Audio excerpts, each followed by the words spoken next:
Ya saudara, bak gayung bersambut di tengah upaya Presiden terpilih Prabowo Subianto merangkul partai politik di luar koalisi Indonesia Maju dengan rencana membangun koalisi besar. Kemudian ada DPR yang menyetujui pembahasan RUU Kementerian Negara. Kita bicara untung rugi revisi Undang Kementerian Negara bersama dosen Hukum Tata Negara Universitas Andalas, Ferry Amsari. Selamat siang, Mas Ferry. Siang, Mas. Mas, wacana penambahan jumlah menteri bukan lagi fata morgana, bukan lagi ilusi, Mas. Tetapi ini bisa jadi kenyataan setelah kemarin Balik DPR menyetujui Undang-Undang Kementerian Negara menjadi undang-undang usulan inisiatif DPR. Analisa Anda seperti apa? Ya, kebutuhan terhadap bagi-bagi kue kekuasaan itu kan selalu ada ya, begitu presiden baru hendak dilantik.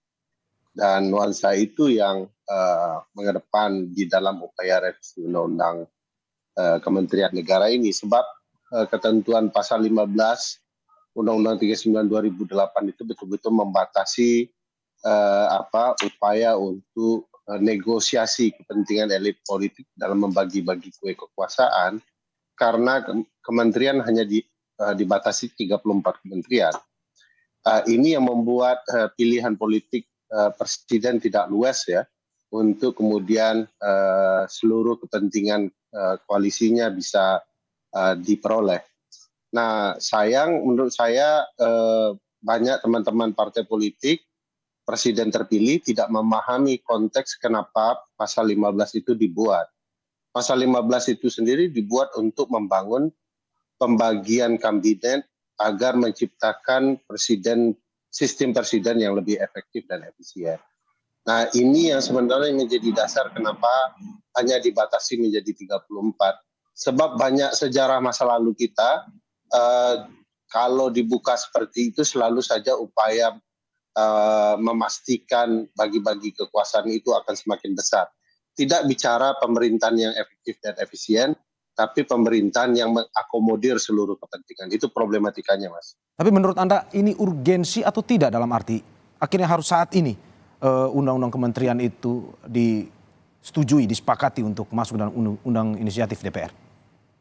Mas Arief bisa pastikan ya, tidak ada satupun pembahasan dari pihak-pihak yang menginginkan perubahan soal urgensi apa yang sedang mereka kejar untuk perubahan pasal 15 itu.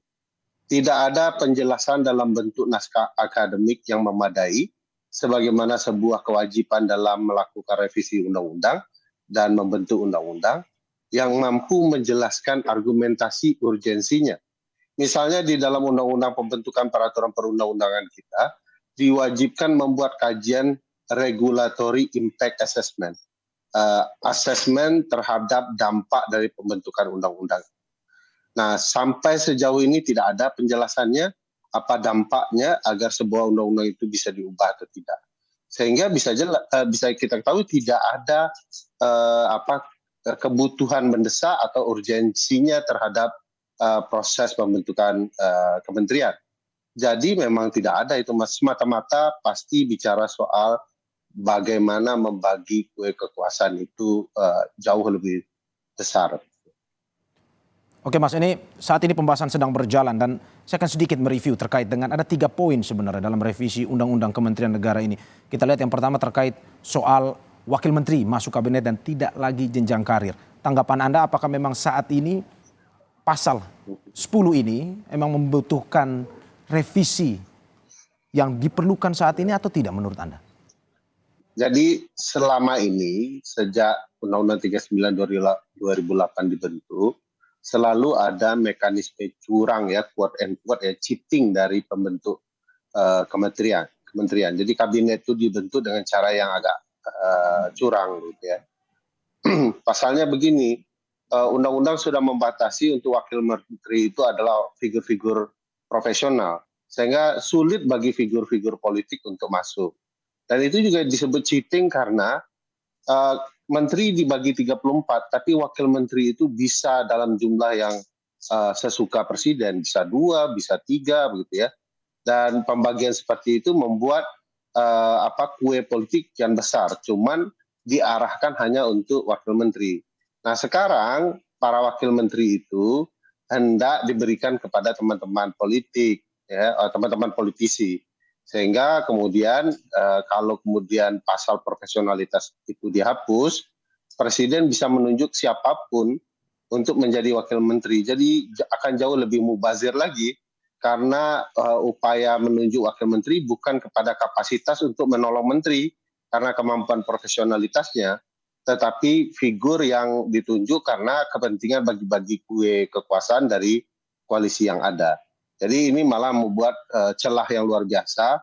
Pembentukan kabinet kita tidak berbasis kepada kapasitas, tidak akan ada lagi zaken kabinet, yang ada adalah orang-orang politisi yang betul-betul menginginkan berbagai jabatan untuk kepentingan-kepentingan politik pula. Berarti menurut Anda ini adalah sebuah penurunan sebenarnya dengan mengambil wamen bukan lagi dari profesional tetapi juga dari politis juga bisa masuk nih sebenarnya. Jadi cara mencegah teman-teman politisi terlalu jauh ya masuk ke dalam kementerian dan kementerian dikelola dengan cara-cara tidak profesional itu adalah dengan memastikan wakil menterinya dari kalangan profesional. Jadi nolong teman-teman politisi juga lah posisi ini. Tapi kemudian lama kelamaan pembagian wakil menteri itu cukup menggiurkan. Karena wakil menteri kan bisa menjabat menjadi komisaris atau jabatan lain yang tidak bisa diperoleh oleh menteri. Nah itu gajinya, tantiem yang mereka peroleh jauh lebih besar daripada menteri.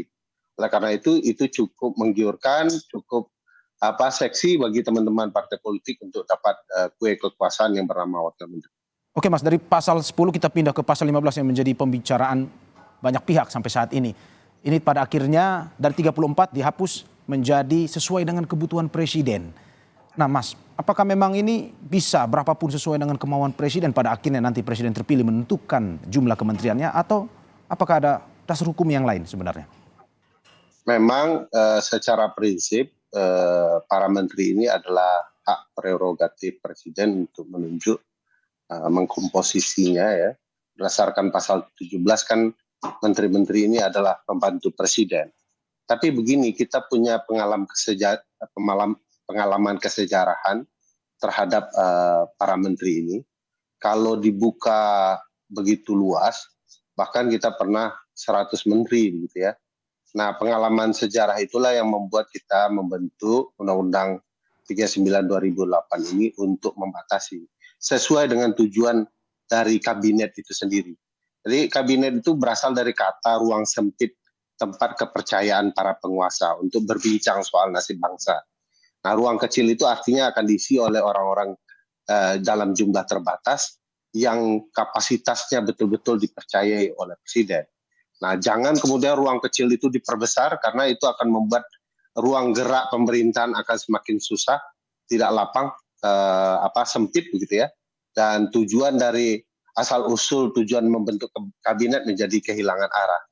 Nah, di Indonesia kalau dibuka jadi 50 ya akan dibagi 50, dibuka jadi 100 akan 100. Harus diingat Mas bahwa selama berlakunya Undang-Undang 39 pasal 15 ini tidak satu pun presiden yang tidak membagi kue kekuasaannya menjadi 34 kementerian.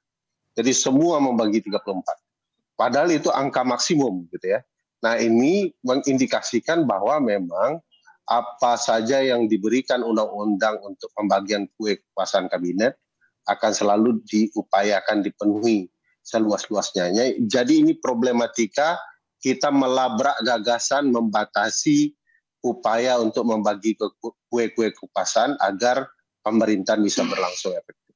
Oke Mas, terkait dengan tadi ada menyebutkan terkait pembagian kue, tetapi ada counter alasannya bahwa ini lebih dari 15 tahun undang-undang ini sehingga butuh pembaruan sesuai dengan perkembangan zaman. Bukan hanya soal memberikan akomodasi politik sebenarnya. Ini tanggapan Anda seperti apa sebenarnya? Teman-teman di DPR itu selalu punya alasan untuk mengejar kepentingan politiknya. Banyak undang-undang yang umurnya jauh lebih tua, ya. Bahkan beberapa undang-undang masih produk Belanda. Bahkan ada undang-undang yang memenjarakan anak negerinya sendiri, tapi buatan kolonial begitu ya. Bahkan ada undang-undang 1 tahun merdeka diributkan kemarin, Undang-Undang 1 tahun 46. Nah, ini bicara baru 15 tahun tetapi tidak bisa mengetahui urgensinya soal apa. Kenapa dari 34 menuju 40 itu apa? Apa yang namanya kebutuhan presiden itu? Apa yang namanya berdasarkan kepentingan presiden? Tidak bisa dijelaskan. Padahal ke-34 kementerian itu selalu memenuhi standar program-program yang dilakukan setiap presiden. Jadi bohong kalau mengatakan ini soal kebutuhan karena sudah berlaku lebih dari 15 tahun. Menurut saya bukan itu alasannya. Alasannya adalah bahwa kue kekuasaan perlu lebih besar agar setiap orang dapat jatah. Ya. Nah, ini yang sebenarnya menjadi gambaran, tolak ukurnya tidak ada.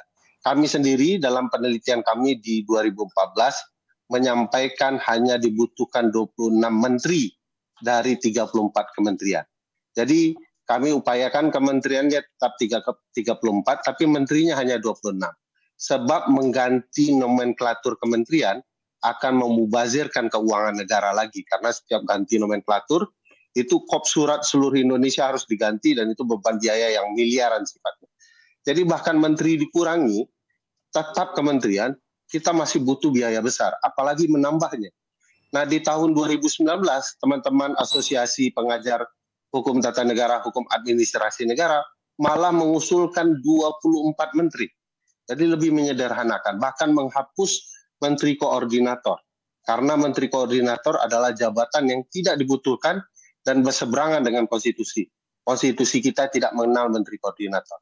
Nah, upaya efektif dan efisien ini punya penjelasan ilmiahnya. Nah, menambah 40 apa penjelasan ilmiahnya? Kecuali bahasa-bahasa mengambang soal kebutuhan presiden.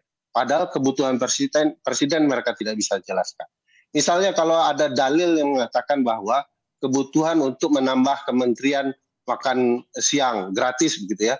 Kan kementerian semacam itu bisa digabungkan saja di Kementerian Sosial tugas-tugasnya. Nomenklatur Kementerian Sosial sangat besar, bisa menampung banyak kebutuhan presiden dengan berbagai kebutuhan yang ada. Jadi jangan khawatir di pasal 12, 13, 14 Undang-Undang Kementerian itu, seluruh nomenklatur itu sudah dipenuhi. Bisa dilakukan oleh presiden. Jadi yang buat undang-undang ini sudah memadai ya untuk memastikan kebutuhan politik teman-teman partai politik.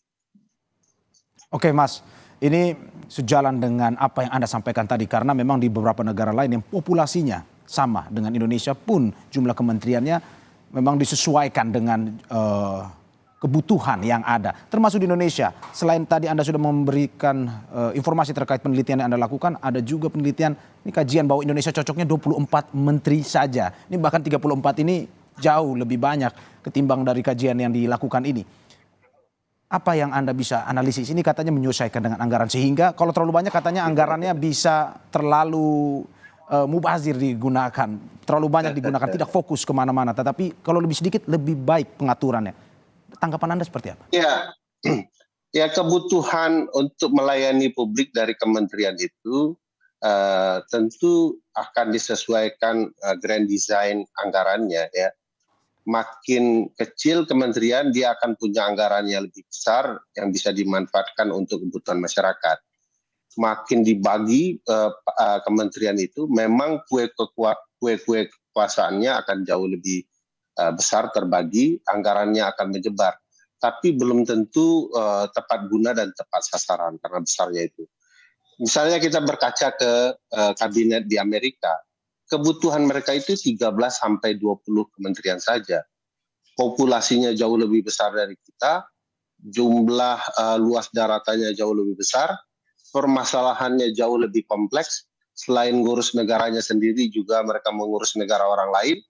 Nah, ini beban kabinetnya diperkecil supaya lincah begitu ya, sehingga mereka bisa memanfaatkan anggaran sebaik-baik mungkin. Nah, kita semakin memperbesarnya, konsekuensinya bisa membuat peraturan kebijakan tabrakan gitu ya.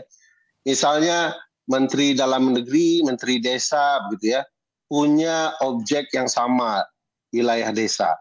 Mereka akan buat peraturan yang berkaitan dengan desa dan bertabrakan.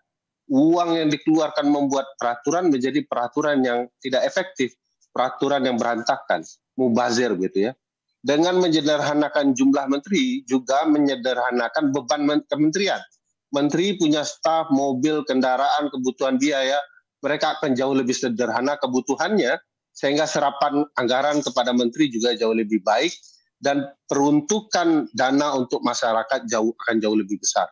Kalau mereka bagi kementerian, stafnya juga akan banyak, beban anggarannya juga banyak, kunjungan kerjanya juga akan berlebihan, padahal itu tidak efektif.